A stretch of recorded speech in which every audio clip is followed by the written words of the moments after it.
All right, sorry to interrupt you, but we are going to continue with lesson 1. So the purpose of the introduction to the textbook in chapter 1 is to really introduce you to some of the themes you'll see in assignment 1 with individualism and collectivism, and really to outline the term ideology. You will not see a lot of multiple choice questions on your diploma exam from the preamble and chapter 1. You may see 4 out of 60. But every related issue, every assignment 1, every set of sources will come back to the idea of individualism and collectivism. So you will be tested on individualism and collectivism every time we do an A1, and A1 is 40% of the writing that we do this year. And I would argue that every essay also connects back to ideologies. So although you might not see it as the building blocks of many multiple choice, you'll definitely be tested on that content in the writing. Having said that, those chapters are just an introduction. You should be able to skim through them once and maybe not have to come and revisit them again. This lesson is going to go through some of their main concepts in greater detail. And then at the end of this lesson, we're going to be looking at Hobbes and Locke and Rousseau and some of the other philosophers in greater detail. We need to know about them. So, moving on next.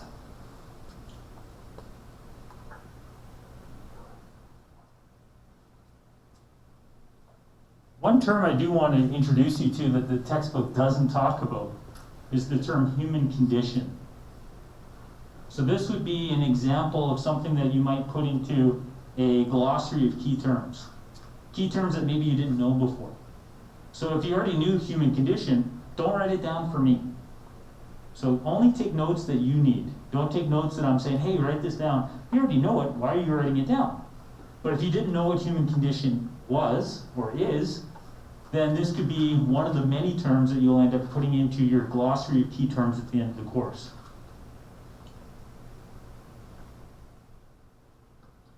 It could be in a multiple choice question. It could also be a nuance of a source.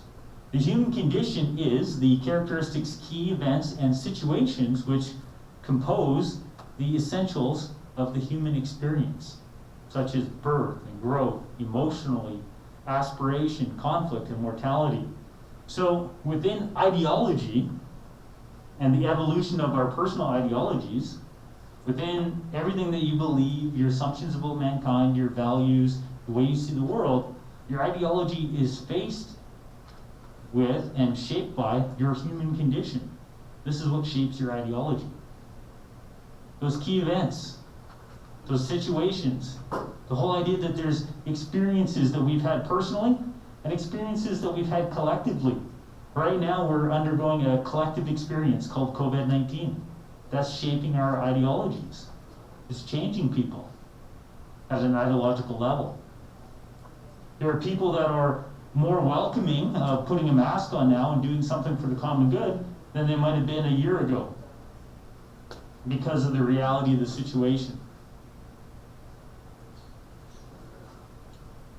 So, human condition and our struggles with our human condition is a recurring theme or influence on ideology.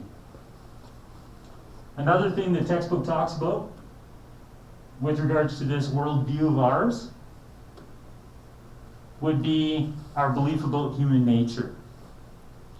And I want you to begin to collect evidence about human nature. And your evidence could be personal evidence. In an essay, you can use personal evidence. But it also could be hypothetical or theoretical. So if you've already had English Language Arts 30, or if you remember some stories from 20 or 10, and a part of the story is to understand human nature, you can include that story in your essay writing here in 30, in social. So there's some great language, arts, some great literature that our English department is working with our students. Things like Harrison Bergeron, a story about how in a dystopian society they have to end up altering the elite so that they can levelize the playing field for everyone. So little things like that, or the movie Equilibrium with Christian Bale, where there's this drug-induced society to try to get rid of emotion. Brave New World's on TV now, and it's also a book before that. Brave New World's a great example of someone's dystopian vision, which is meant to be an insight into human nature. 1984. So definitely one of the year-long things we need to do is to look for evidence of the elusive human nature. What characteristics can we say that man is defined by? So for example, the textbook talks about Thomas Hobbes. Thomas Hobbes would be one of the most preferred philosophers on the diploma exam, and many students will use Hobbes in their essay. So what we end up needing to do under that umbrella of individualism versus collectivism is understand, well, who supports which? Which philosophers want individualism? Think that man can be free? Which philosophers think that we need to be controlled? Well, Thomas Hobbes, as many of you know from Social 20 or social sciences, he believes we need to be controlled. If this, then what, right? If man is violent, then life may be not worth living. Hobbes believed that in nature, we are at a state of war with each other. And it's constant, and it makes life uneasy. So why is it then that you and I are not at a state of war right now? Well, Hobbes believes that we've surrendered some of our natural freedom to the Leviathan, to our sovereign leader. And because we surrender some of our natural freedom, in nature we are free, but in society we are not. Why have we decided to enter into this contract, this social contract with each other and with our government? Why would we enter into it if we're sacrificing our freedom? Well, we must get something back, something more valuable, and that is security.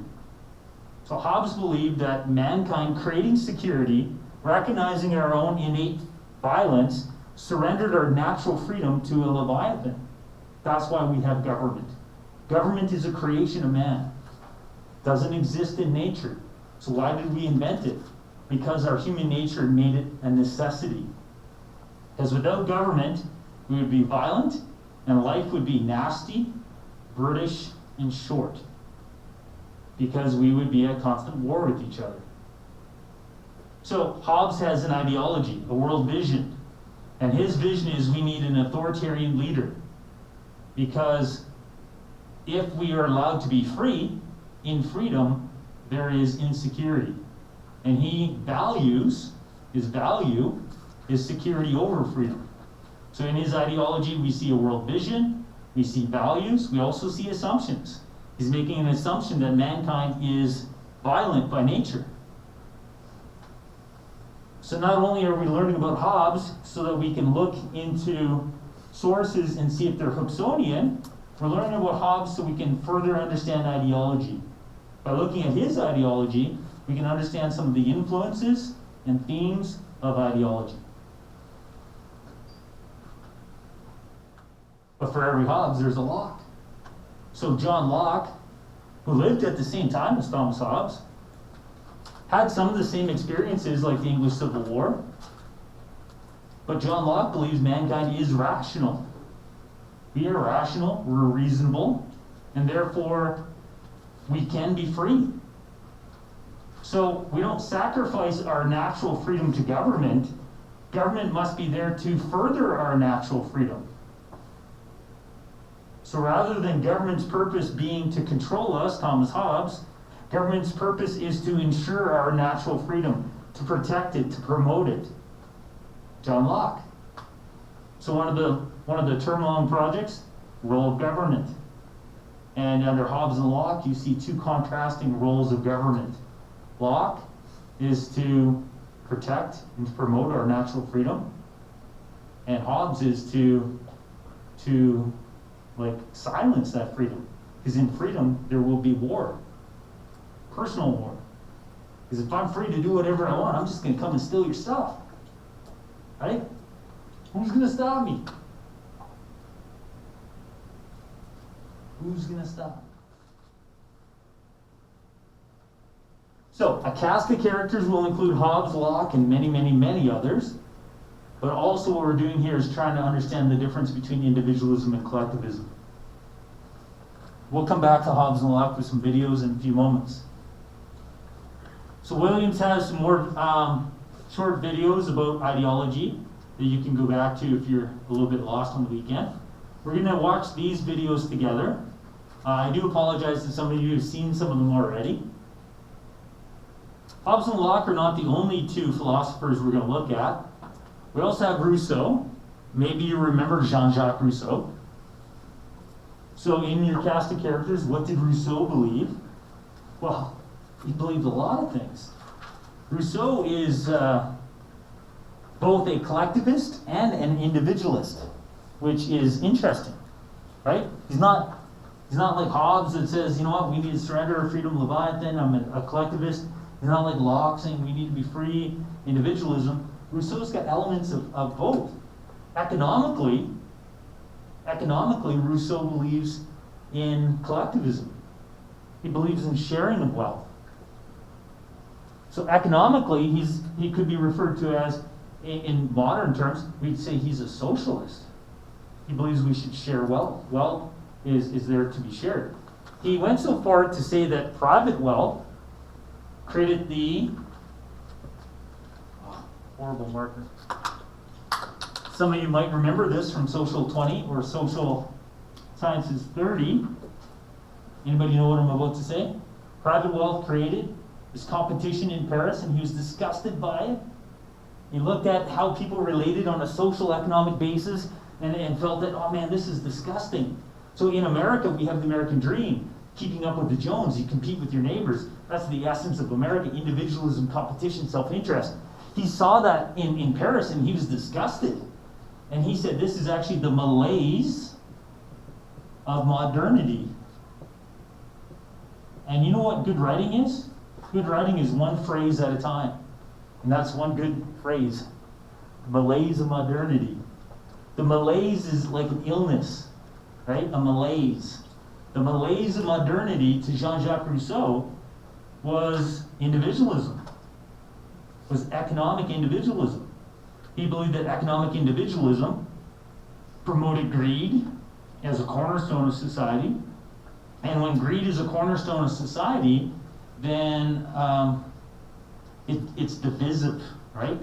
It divides us because we're all focused on our own self-interest.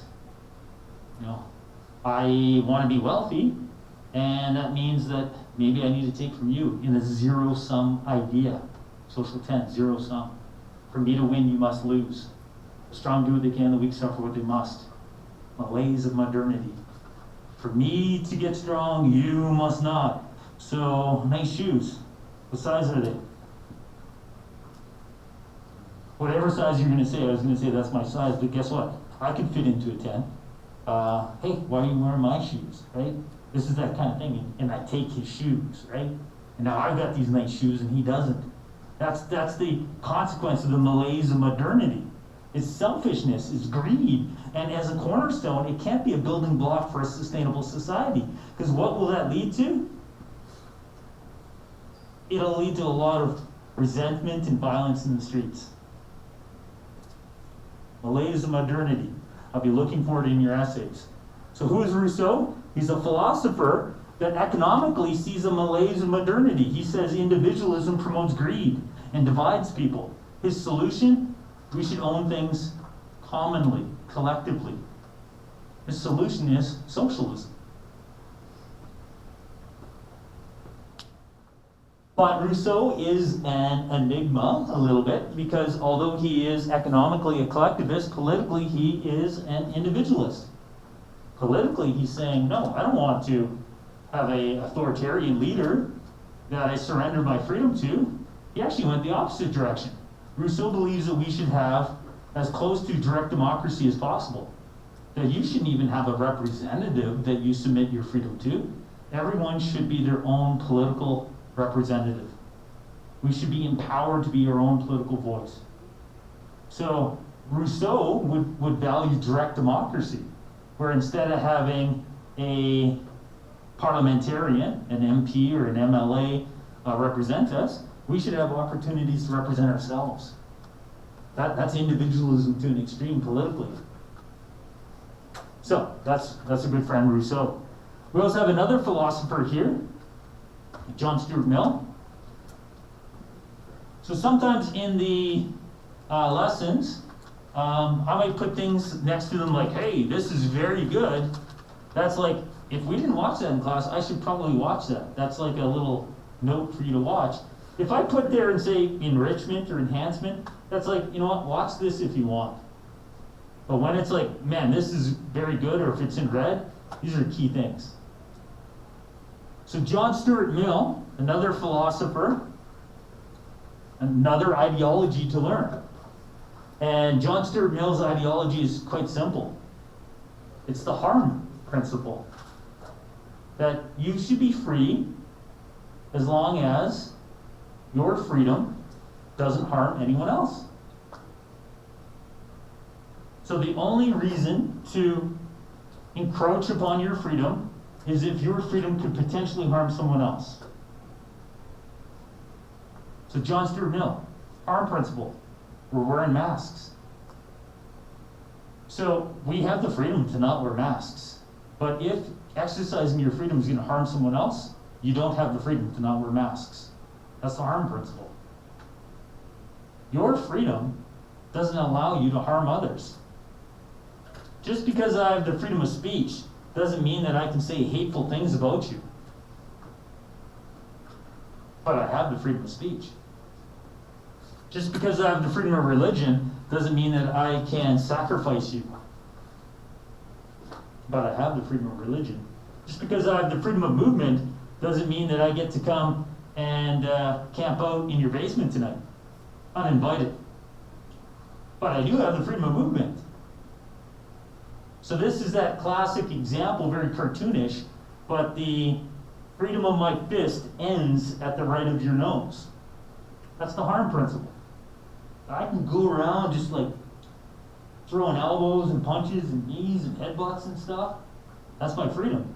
As soon as I headbutt you in the nose and bust you up, then I've violated the harm principle. I think it's a pretty simple principle, but it's also quite logical. So in A1, we're going to see some cartoons, we're going to see some quotes, and somewhere embedded in them, a nuance of them might be the harm principle. Some cartoons, some quotes, some photos might be reflective of John Stuart Mill's harm principle, and some other ones might be rejecting it. That's how you'd be tested on that. John Stuart Mill has actually come up on the diploma exam. Just like specifically, like a question on multiple choice just on him. And not only in -1, in -2 as well. So we will see his name again.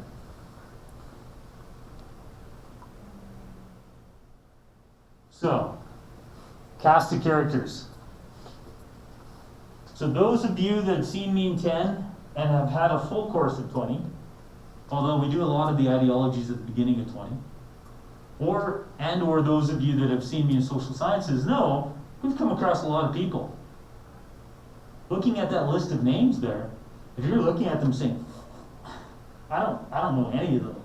Sometimes having a mask is good when you're recording yourself, because then you can't hear any swearing that I might be doing. But you might be saying, you know what, wow, well, we talked about Hobbes and Locke and Rousseau today, but other than that, Sorel, Schopenhauer, Gentile, Machiavelli? No. And Brad, I don't think it's spelled Machiavelli, right? Emma Goldman? I've never heard of these people. It's okay. You don't write the diploma until January. But by the end of the course, we need you to have a cast of characters including these, but not excluding these. There's going to be more.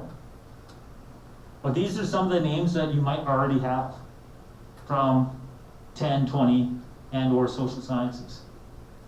Peter Singer and that lottery of birth, that's such a great ideology. So what's his ideology? Some people have great lives because they're born into wealth. Some people don't. And he sees that as an unfair lottery, a lottery of birth. So if you're born the son or daughter of billionaires, you're probably going to have different opportunities than someone born into poverty.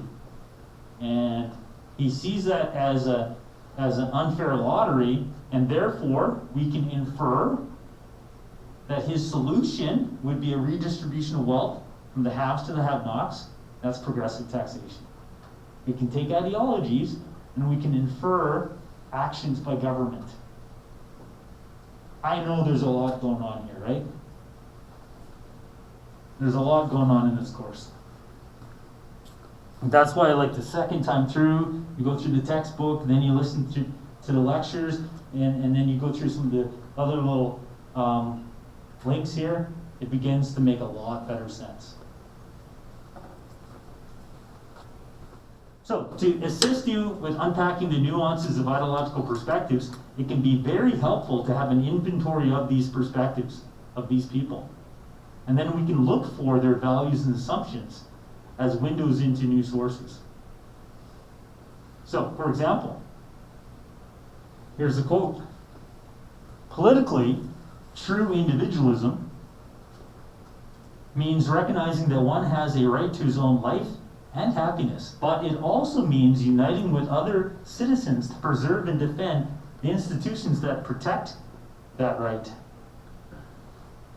So, this is someone saying, Sean Klein saying, that, this is what individualism is, but in order to have it, we have to protect, and we can infer, when they say defend the institutions, we can infer that that's a reference to the Constitution, to Parliament, to the role of Prime Minister, the role of President of the United States.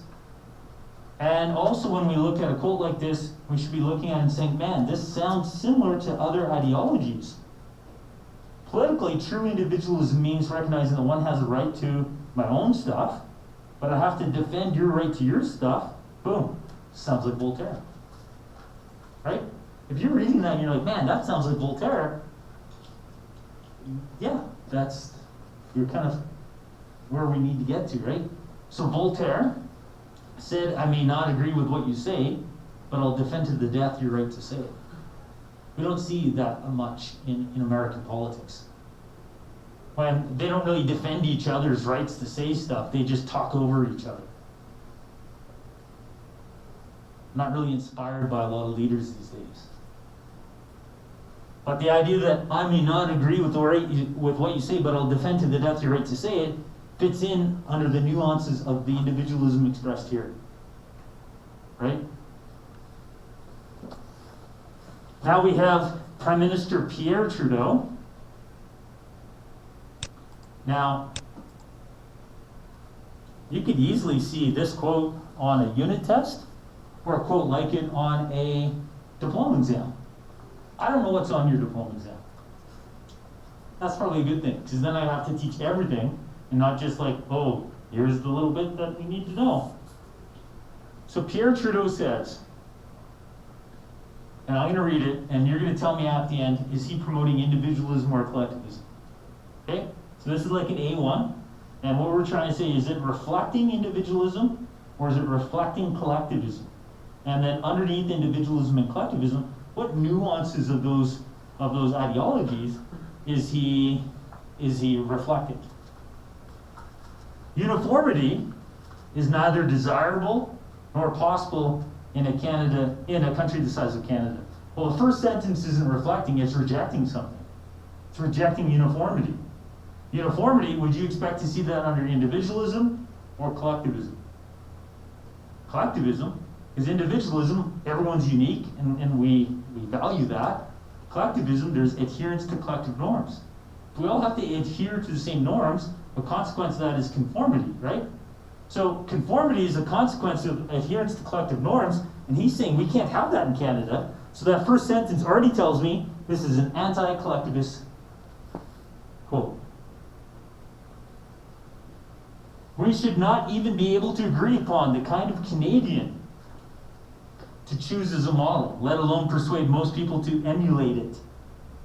There are few policies potentially more disastrous for Canada than to tell all Canadians that they must be alike.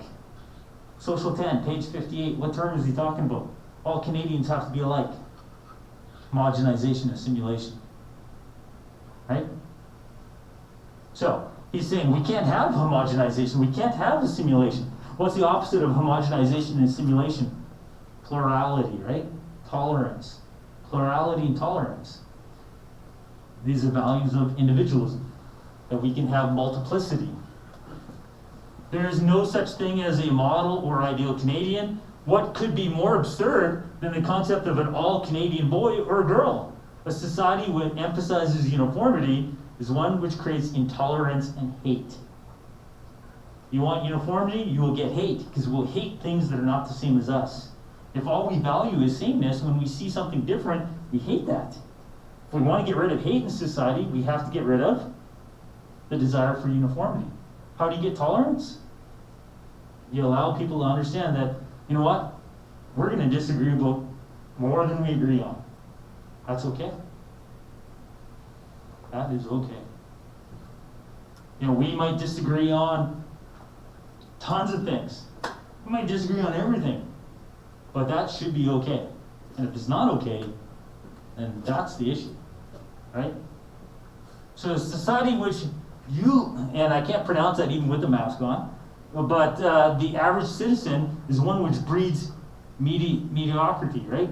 So we don't want to have just a mediocre Canada. We want a great Canada. How do we get to be a great Canada? We have to unlock the potential of all of us. So we have to allow people to be different to unlock their potential. So, good little quote there. Good little quote.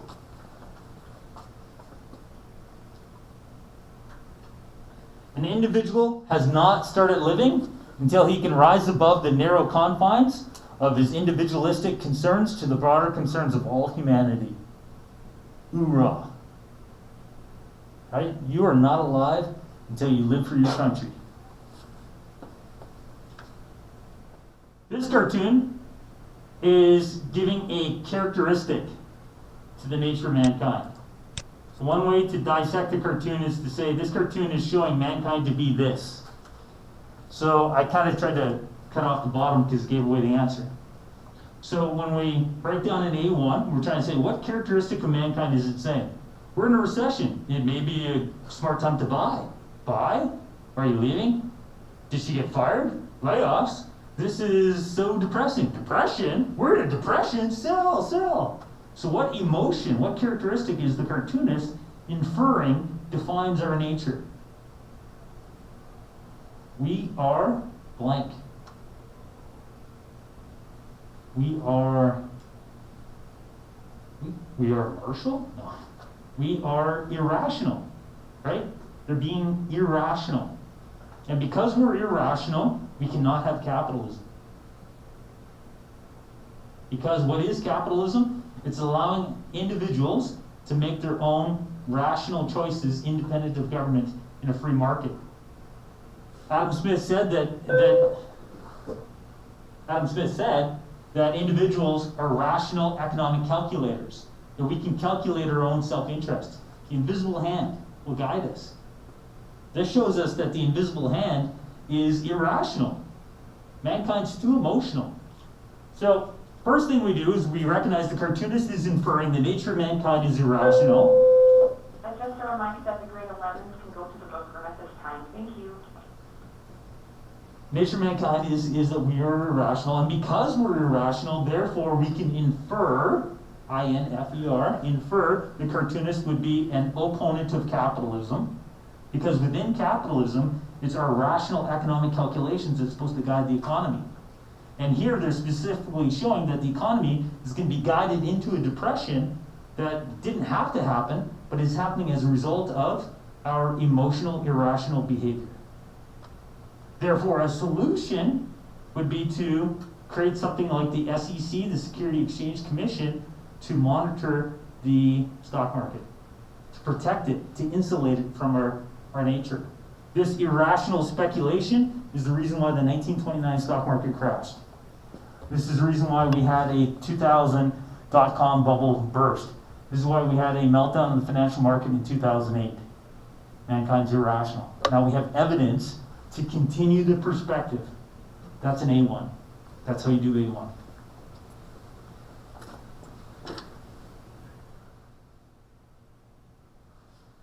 So we got some themes of ideologies started in the textbook. Textbook's good, textbook's not great.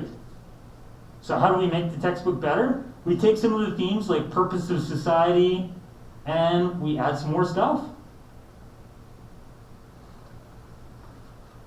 So these are things that are more year-long that you can think of. If Western society is to pride itself on its morality and decency, what should be the purpose of society? Is it to help the marginalized? Or is it to unleash the wealth of the elite? What is the role of government? How can we give dignity, and who should we be giving dignity to?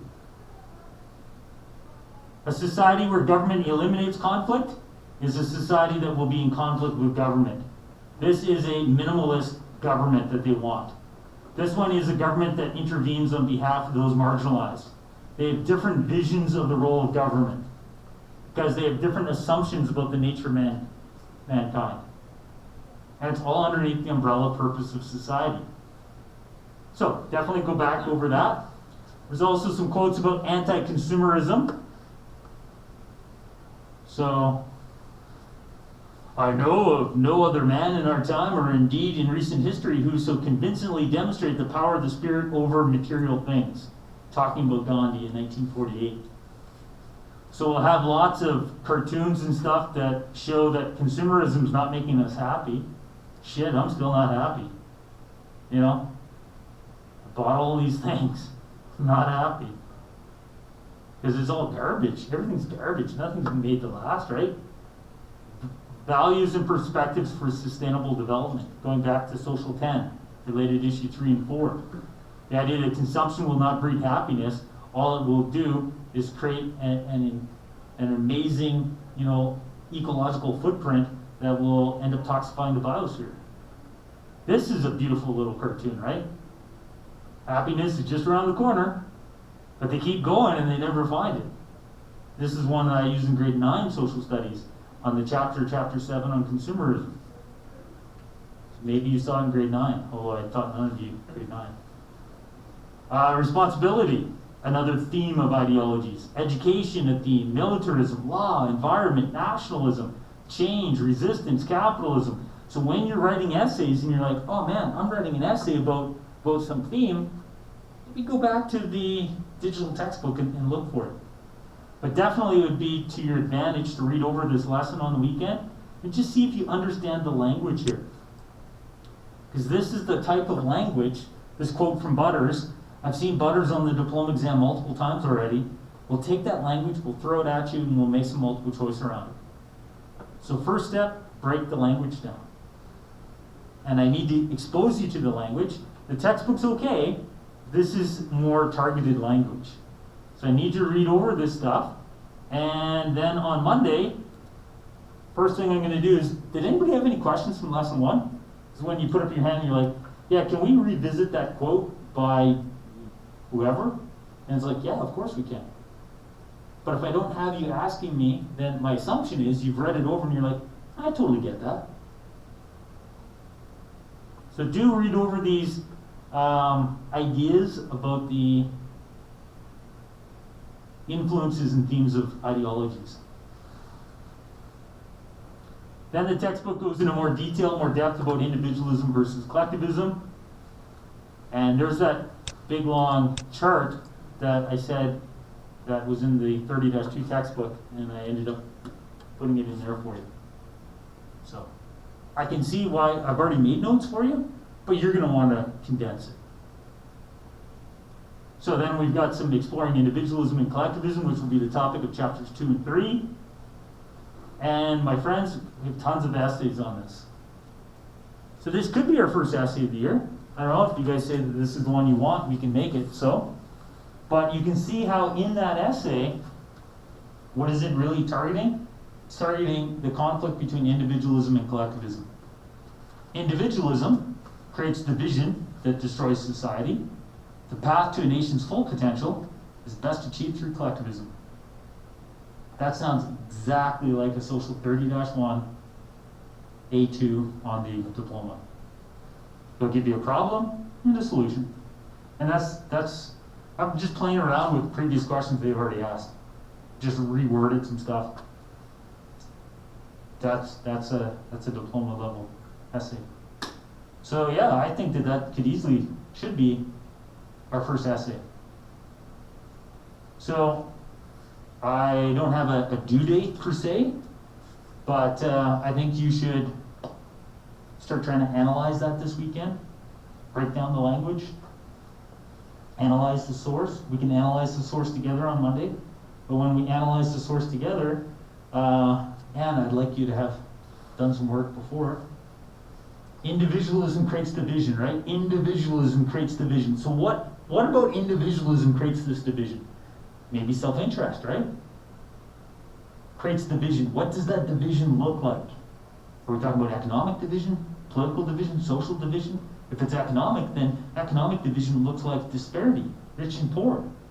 Looks like jealousy, right? This looks a lot like who said earlier today?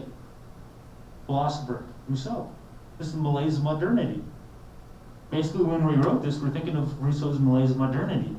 That individualism creates division that destroys society. The path to a nation's full potential is best achieved through collectivism. So what do we mean by collectivism? Redistribution of wealth, maybe? We're talking about freedom through government, or are we talking about socialism? So some things to think about. So in essence, what is this course about? You know, you're sitting there, just looking at the clock, saying, "Is it lunch yet? Like, this is the longest morning ever."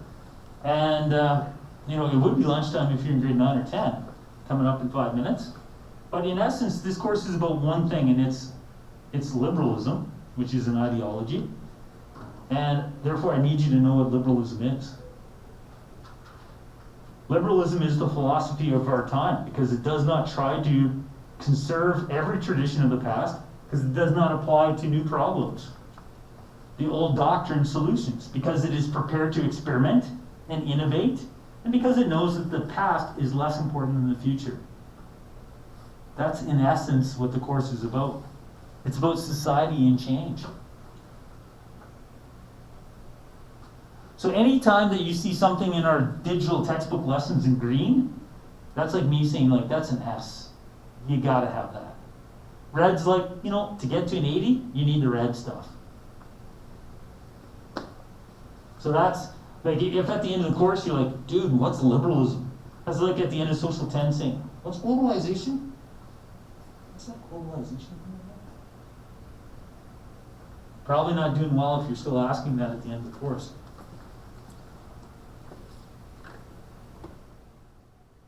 So then we've got some application of knowledge. So once you have down, okay, this is individualism and collectivism, then we're like, okay, boom. Started doing A1. And boom, started doing A1. I'm going to hit end so that we can upload this. I'm going to give you some time to do an A1 here. This is where in the past, pre-COVID, I'd say, hey, push your desks together, cluster up, and chat this out. You can still collaborate if you can collaborate safely. So the room's big. There's only 20 of us. You should be able to talk about things. But that doesn't mean that you're going to be super close to each other and take your mask off and be unsafe about it, right? So here's an A1 source, and I'm going to stop recording. We're going to upload this video, and then we're going to talk about this source in about 10 minutes.